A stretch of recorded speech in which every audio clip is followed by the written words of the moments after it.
Prime Minister Trudeau, on behalf of all Americans, I thank you for being with us today. It is my honor to host such a great friend, neighbor, and ally at the White House, a very special place. This year, Canada celebrates the 150th year of Confederation. For Americans, this is one of the many milestones in our friendship, and we look forward, very much forward, I must say, to many more to come. Our two nations share much more than a border. We share the same values, we share the love, and a truly great love of freedom, and we share a collective defense. American and Canadian troops have gone to battle together, fought wars together, and forged the special bonds that come when two nations have shed their blood together, which we have. In these dangerous times, it is more important than ever that we continue to strengthen our vital alliance. The United States is deeply grateful for Canada's contribution to the counter-ISIS effort. Thank you. And we continue to work in common cause against terrorism and work in common cooperation toward reciprocal trade and shared growth. We understand that both of our countries are stronger when we join forces in matters of international commerce. Having more jobs and trade right here in North America is better for both the United States and is also much better for Canada.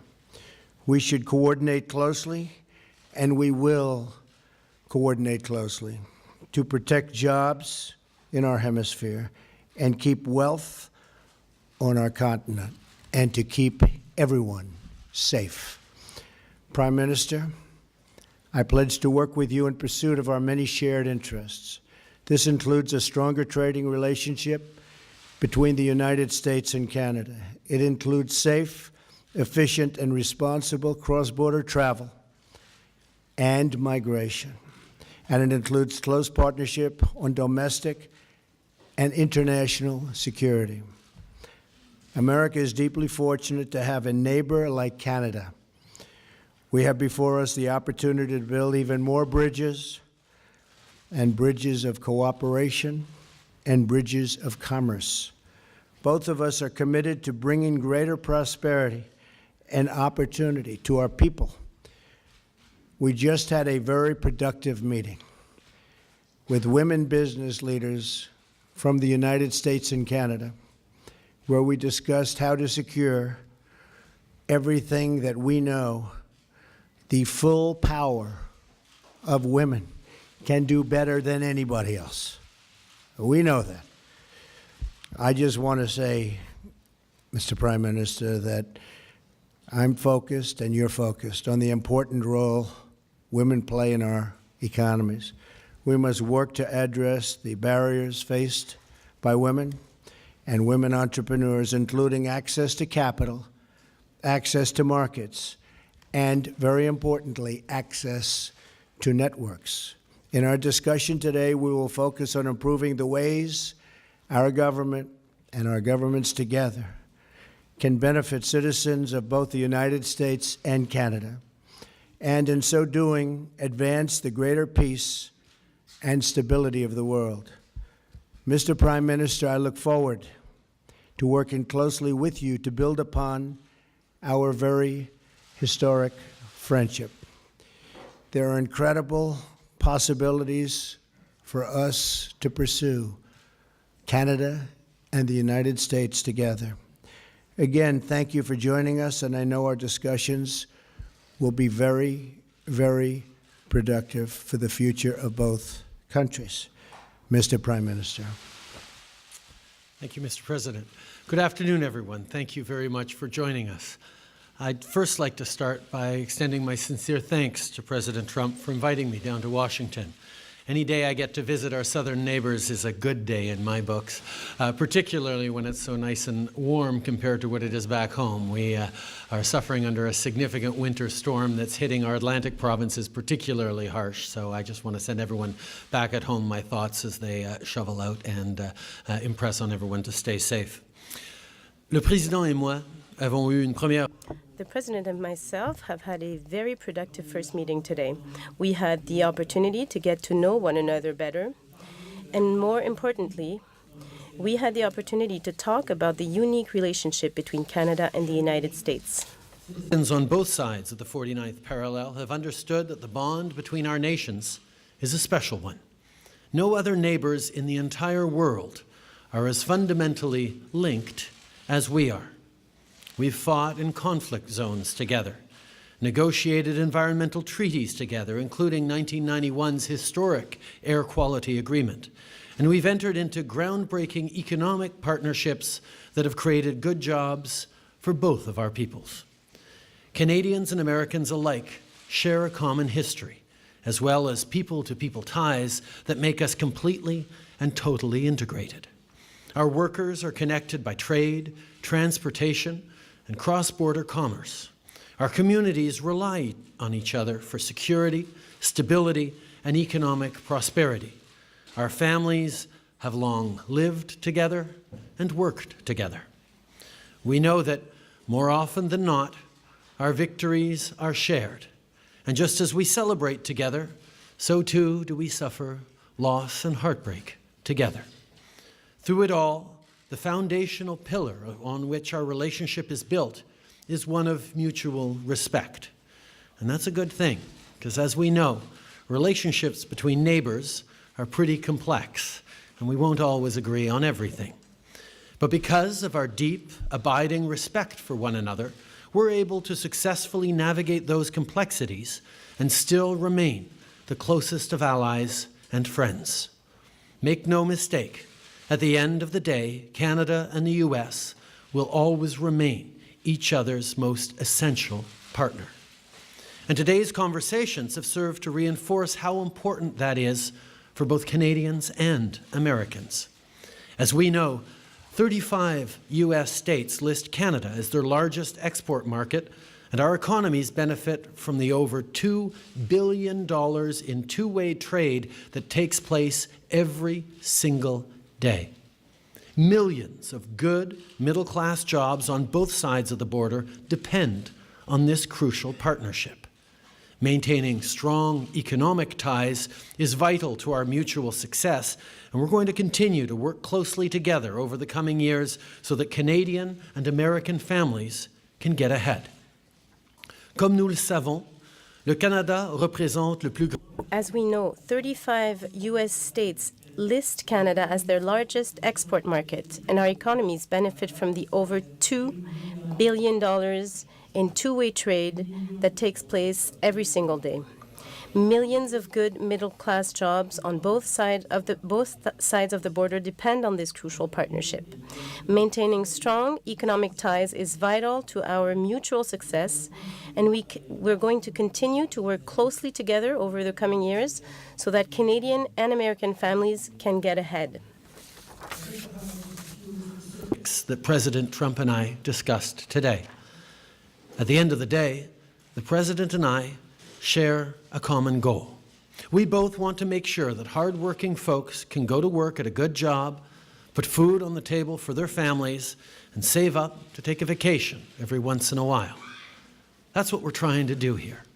Today, we reiterated that our nations are committed to collaborating on energy infrastructure projects that will create jobs while respecting the environment.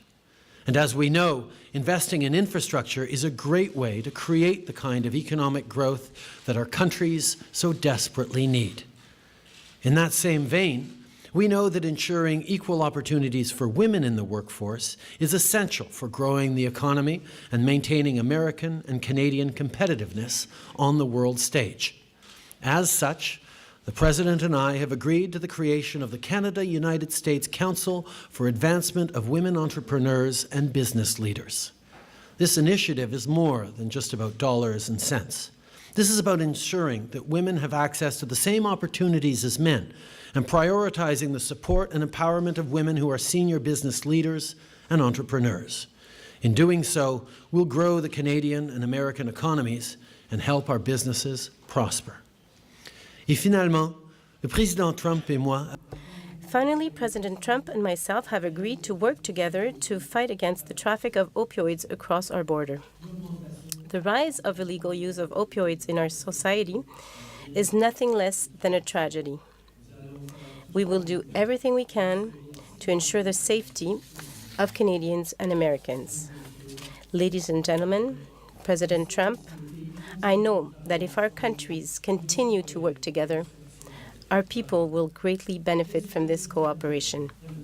Time and again, that in order to tackle our most pressing issues, both foreign and domestic, we must work with our closest allies, learn from each other, and stand in solidarity as a united voice. With a level of economic and social integration that is unmatched on the world stage, Canada and the United States will forever be a model example of how to be good neighbors. Winston Churchill once said, "That long Canadian frontier from the Atlantic to the Pacific Oceans, guarded only by neighborly respect and honorable obligations, is an example to every country and a pattern for the future of the world." That, my friends, is the very essence of the Canada-US relationship. I look forward to working with President Trump over the coming years to nurture and build upon this historic partnership. Once again, it's a tremendous pleasure to be here in Washington. Merci beaucoup. Thank you very much. Okay, we'll take a couple of questions. Scott Thuman. Scott. Thank you, Mr. President. Thank you. You just spoke about the desire to build bridges, although there are some notable and philosophical differences between yourself and Prime Minister Trudeau. I'm curious, as you move forward on issues from trade to terrorism, how do you see this relationship playing out, and are there any specific areas with which, during your conversations today, you each decided to perhaps alter or amend your stances already on those sensitive issues like terrorism and immigration? And Prime Minister Trudeau, while only in its infancy so far, how do you see this relationship compared to that under the Obama administration? Well, we just began discussions. We are going to have a great relationship with Canada, maybe as good or better, hopefully, than ever before. We have some wonderful ideas on immigration. We have some, I think, very strong, very tough ideas on the tremendous problem that we have with terrorism. And I think when we put them all together, which will be very, very quickly, we have a group of very talented people, we will see some very, very obvious results. We're also doing some cross-border things that will make it a lot easier for trade and a lot better and a lot faster for trade. We have, through technology, we have some really great ideas, and they'll be implemented fairly quickly. One of the things we spoke about was the fact that security and immigration need to work very well together, and certainly Canada has emphasized security as we look towards improving our immigration system and remaining true to the values that we have. And we had a very strong and fruitful discussion on exactly that. There's plenty that we can draw on each other from in terms of how we move forward with a very similar goal, which is to create free, open societies that keep our citizens safe. And that's certainly something that we're very much in agreement on. Tonna McCharles. Mr. President, Mr. Prime Minister, and Mr. Prime Minister, could you answer in English and French for us, please? A little bit of a follow-on on my American colleague's question. President Trump, you seem to suggest that Syrian refugees are a Trojan horse for potential terrorism, while the Prime Minister hugs refugees and welcomes them with open arms. So I'd like to know, are you confident the northern border is secure? Can never be totally confident, but through the incredible efforts already, I see it happening, of formerly General Kelly, now Secretary Kelly. We have really done a great job. We're actually taking people that are criminals, very, very hardened criminals in some cases, with a tremendous track record of abuse and problems, and we're getting them out. And that's what I said I would do. I'm just doing what I said I would do when we won by a very, very large electoral college vote. And I knew that was going to happen. I knew this is what people were wanting. That wasn't the only reason. That wasn't my only thing that we did so well on, but that was something that was very important. And I said, we will get the criminals out, the drug lords, the gang members. We're getting them out. General Kelly, who's sitting right here, is doing a fantastic job. And I said at the beginning, we are going to get the bad ones, the really bad ones. We're getting them out, and that's exactly what we're doing. I think that in the end, everyone's going to be extremely happy, and I will tell you right now, a lot of people are very, very happy right now. Canada has always understood that keeping Canadians safe is one of the fundamental responsibilities of any government, and that's certainly something that we're very much focused on. At the same time, we continue to pursue our policies of openness towards immigration and refugees without compromising security. And part of the reason we've been successful in doing that over the past year, welcoming close to 40,000 Syrian refugees, is because we have been coordinating with our allies, the United States and around the world, to demonstrate that security comes very seriously to us, and that's something that we continue to deal with. C'est clair que it is clear that if you want to have a healthy and secure society or safe society, you have to make sure that you maintain, that you focus on security. And we have welcomed refugees from Syria. We have been very successful, but we have always taken our responsibility towards security very seriously. And our allies, including the United States, understand this focus very well, and they have done so since the very beginning. Please. Thank you. President Trump, now that you've been in office and received intelligence briefings for nearly 1 month, what do you see as the most important national security matters facing us? And Prime Minister Trudeau, you've made very clear that Canada has an open-door policy for Syrian refugees. Do you believe that President Trump's moratorium on immigration has merit on national security grounds? Okay, thank you. Many problems. When I was campaigning, I said, it's not a good situation. Now that I see it, including with our intelligence briefings, we have problems that a lot of people have no idea how bad they are, how serious they are. Not only internationally, but when you come right here. I mean, obviously, North Korea is a big problem, and we will deal with that very strongly. We have problems all over the Middle East. We have problems just about every corner of the globe, no matter where you look. I had a great meeting this weekend with Prime Minister Abe of Japan, and got to know each other very well. Extended weekend, really. We were with each other for long periods of time, and our staffs and representatives. But on the home front, we have to create borders.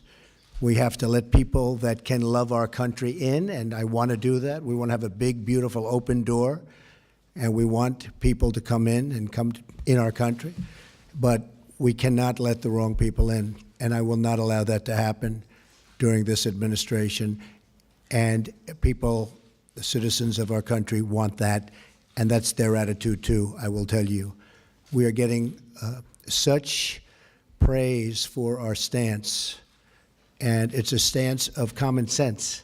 Maybe a certain toughness, but it's really more than toughness. It's a stance of common sense, and we are going to pursue it vigorously. And we don't want to have our country have the kinds of problems that you're witnessing taking place, not only here, but all over the world. We won't stand for it. We won't put up with it. We're just not going to let it happen. We're going to give ourselves every bit of chance so that things go well for the United States, and they will go well. Thank you. Canada and the United States have been neighbors a long time, and Canadians and Americans have stood together, worked together at home and around the world. We fought and died together in battlefields in World War I and World War II, in Korea, in Afghanistan. But there have been times where we have differed in our approaches. and that's always been done firmly and respectfully. The last thing Canadians expect is for me to come down and lecture another country on how they choose to govern themselves. My role and our responsibility is to continue to govern in such a way that reflects Canadians' approach and be a positive example in the world. Okay. Richard Latendresse. Richard Latendresse. Thank you, Mr. Prime Minister. Well, ask my question in French first, and then for you, I'll ask it again in English. Monsieur le Premier ministre. Mr. Prime Minister, I heard you correctly.